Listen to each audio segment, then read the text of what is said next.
उपवास कर लिया, हरी छोड़ दी, ख्याल में है ना, एक आसन कर लिया, सो सोचता है कि ये व्यवहार चारित्र है। ये व्यवहार चारित्र है कि नहीं? बोलो तो क्या है? अरे जड़ की क्रिया है। भोजन करना छोड़ना ये आत्मा का कार्य थोड़ी है, ये तो जड़ की क्रिया है, लेकिन ये ज्ञानी के साथ में पाई जाती है, इसलिए उपचार से मोक्ष मार्ग कह देते, इसलिए इसका नाम व्यवहार। ये अपने आप में कुछ है ही नहीं। नहीं समझ में आया? अरे पकड़ में आया कि नहीं? केले का छिलका केला है कि नहीं?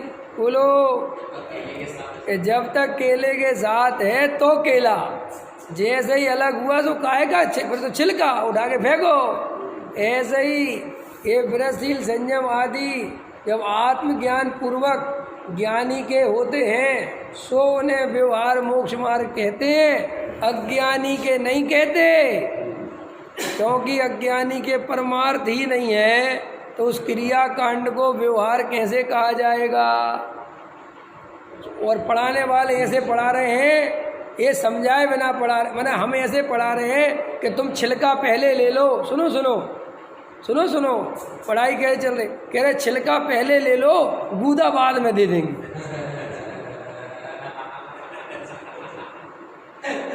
नहीं हो रहा है ऐसा? ये व्यवहार और निश्चय क्या पढ़ा रहे हैं? पहले व्यवहार कर लो, पहले व्यवहार, पहले तुम दया दान पूजा भक्ति कर लो, फिर बाद में निश्चय। कि ऐसी कैसी बातें करता है मूर्ख भरी, मूर्खतापूर्ण बात करता है। अरे भाई निश्चय और व्यवहार अलग अलग थोड़ी होते हैं। पहले व्यवहार होगा और 15 दिन बाद निश्चय होगा। और सुनो गजब की बात, निश्चय पूर्वक व्यवहार होता है लोक में भी। धर्म की अकेली बात थोड़ी है, लोक में क्या होता है?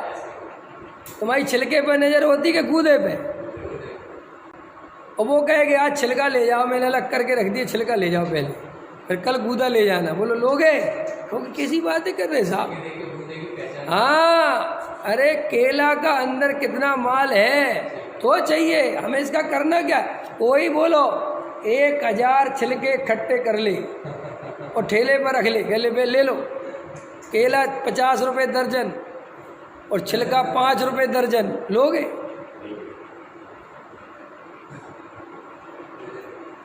तो ये व्यवहार छिलके जैसा है। साहब ऐसी मत कहो, बड़ी तकलीफ होती है। तकलीफ होती है, मिथ्या दृष्टि का लक्षण है। ये मिथ्या दृष्टि का लक्षण है कि हमें व्यवहार की उड़ाते हो तो तकलीफ होती है।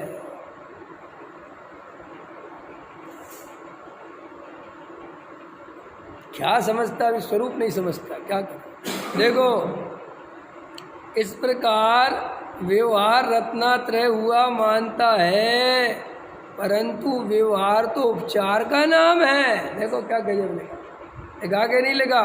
सो उपचार तो तभी बनता है जब सत्यभूत निश्चय रत्नात्रय के कारण हो।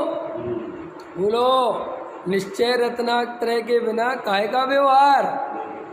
अरे हो सकता है दूल्हा दुल्हन ही नहीं हो, काहे की बारात, काहे की शादी, किसकी शादी है? अच्छा एक बात बताओ, कोई ऐसी शादी में जाना पसंद करेगा जिसमें तुम्हें ये सूचना हो कि भैया शादी में तो आना है लेकिन दूल्हा दुल्हन नहीं है? तुम कहोगे ऐसी कौन सी शादी हो रही भाई जिसमें दूल्हा दुल्हन है? कि बस ऐसा ही, ऐसे वैसे नहीं होता।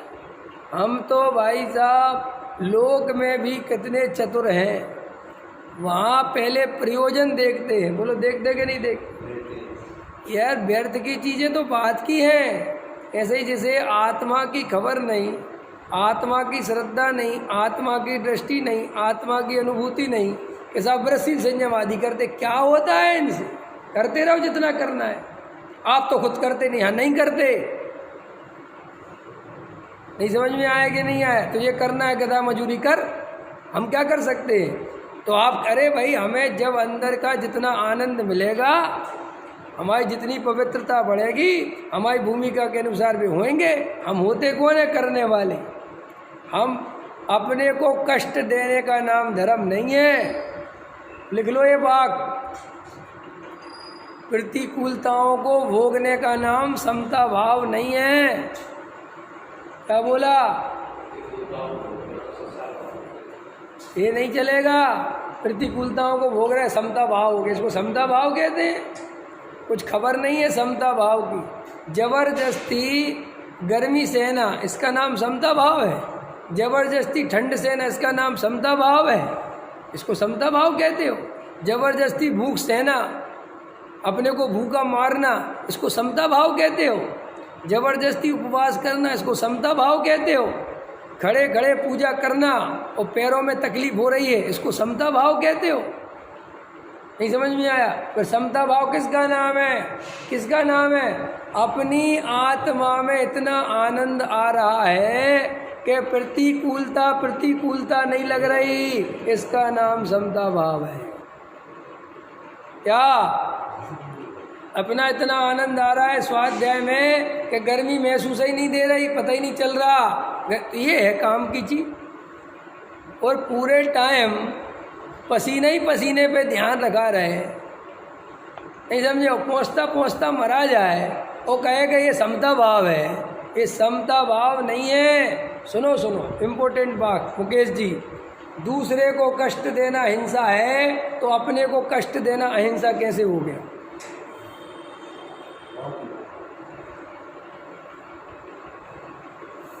फिर से बोल दूं, दूसरे को कष्ट देना हिंसा है, तो अपने को कष्ट देना अहिंसा कौन से शास्त्र में लिखा? दूसरों को कष्ट देता नहीं और अपने को कष्ट देता है, इसे धर्म समझता है। दूसरों को कष्ट देने को हिंसा समझता है और अपने को भूखा मारने को धर्म समझता है। नहीं समझ में आया?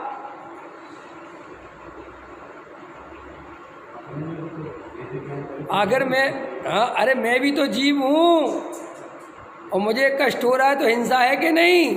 कि दूसरे ही जीव है? नहीं समझ में? मैं दूसरे को फांसी पर चढ़ा दूँ, ये तो अधर्म है, ये तो पाप है। लेकिन खुद फांसी पे चढ़ जाऊँ तो ये तो धर्म है। अरे उससे बड़ा पाप है, खतरनाक बोल रहा हूँ मैं। जैन धर्म में आत्महत्या करने वाला नरक जाता है सीधा, स्वर्ग नहीं जाता।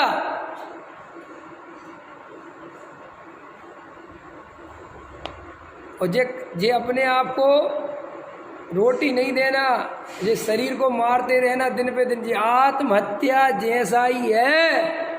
एक आत्महत्या होती है जबरदस्ती फांसी लगा लेना, और एक आत्महत्या होती है कि शरीर कह रहा है मुझे रोटी दो, ये कह रहा नहीं देंगे, कई बार खिलाई तुझे रोटी, अब नहीं देंगे।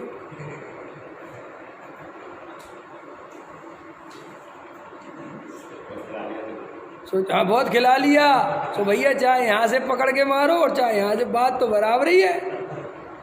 चाहे घुट घुट के मरे आदमी और चाहे एक ही बार में मरे, मर तो मरना तो है ही।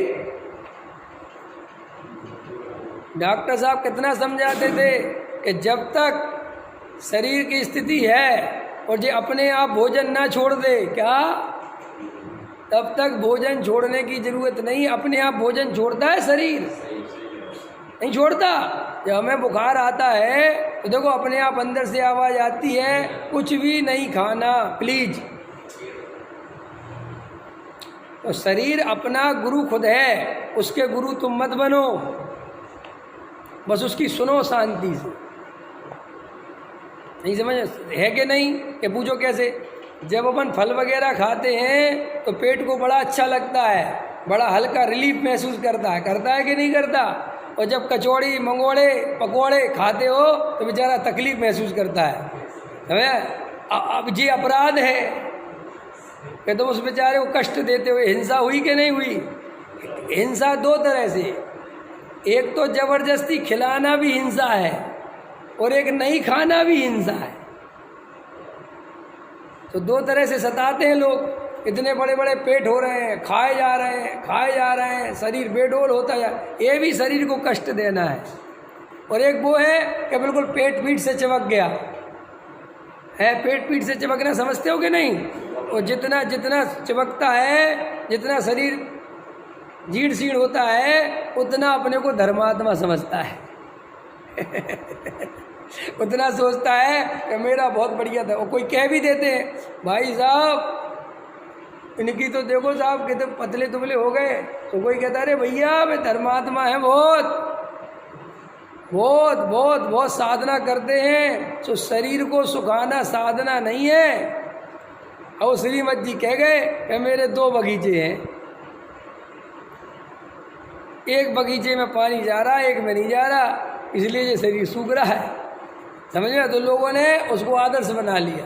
अरे जबकि श्रीमद जी को तो बीमारी थी, ख्याल में आया ना, क्या थी? बीमारी। अब लेकिन कभी कभी कोई वाक्य ज्ञानी सहजता में बोल देते हैं, समझे, और एक भाव आते बोल देते हैं, तो अज्ञानी पकड़ के बैठ जाता है। नहीं समझ में? क्या पकड़ के बैठ जाता है? अज्ञानी। जब गुरुदेव श्वेतांबर से दिगंबर बने, तो उनने कभी दिगंबर प्रतिमाएं वगैरह देखी नहीं थी, क्योंकि वे तो श्वेतांबर थे शुरू से स्थानकवासी। और जब उनको असली धर्म समझ में आया तो उनको सब ख्याल में आया कि अरे रे रे रे, तो वो देव शास्त्र गुरु के प्रति बहुत बहुमान आया। तो ऐसा बताते हैं कि जब आप प्रतिष्ठित प्रतिमाएं आईं, जब पंच कल्याणक होना था, कौन सी आई? तो गुरुदेव उनको ही देख के आंसू निकल गए। गुरुदेव ख्याल में आया ना? तो गुरुदेव के आंसू निकलना ठीक है, लेकिन विवेक कुमार के आंसू नहीं निकलेंगे। कि क्यों नहीं निकलेंगे? मैं तो जन्मजात दिगंबर हूँ, मेरे क्यों निकलेंगे? अरे गुरुदेव को 45 वर्ष तक विरह रहा, नहीं समझे? तो भाई जिसको विरह रहेगा तो उसको तो ऐसी महिमा आएगी। अरे रे रे, हे भगवान मैं तुमसे कितनी दूर था, कहाँ मैं 45 वर्ष अपने जीवन के लगा दिए। तो उनके आंसू तो निकलना ठीक है, लेकिन अज्ञानी गुरुदेव के आंसू निकलते थे, इसलिए मेरे भी निकले। और अगर मेरे नहीं निकलते तो मैं कम श्रद्धानी हूँ। ऐसा अज्ञानी मूर्खचंद होता है, ज्ञानियों के औदिक भाव की नकल करना चाहता है। सो ये नहीं देखता कि ये औदिक भाव किन परिस्थितियों के कारण बने हुए हैं। नहीं समझ में आया? जैसे गुरुदेव थे, वे बहुत श्वेतांबर मत की वो करते थे, खंडन हिसाब वे करते थे, आप क्यों नहीं करते थे? हम रहे ही नहीं श्वेतांबर मत में, हम काहे को खंडन मंडन में लगे, हमें वहाँ का कुछ पता ही नहीं है। अंत वे रहे थे तो बार बार उनके भाव में आती थी वो बात कि श्वेतांबरों में तो ऐसा होता है, श्वेतांबरों में तो जैसे अब हम लोगों के मुँह से निकलते ना, हमारे बुंदेलखंड में तो ऐसा होता है, बुंदेलखंड के लोग तो ऐसे करते, लेकिन तुम्हारे मुँह से क्यों निकलेगा?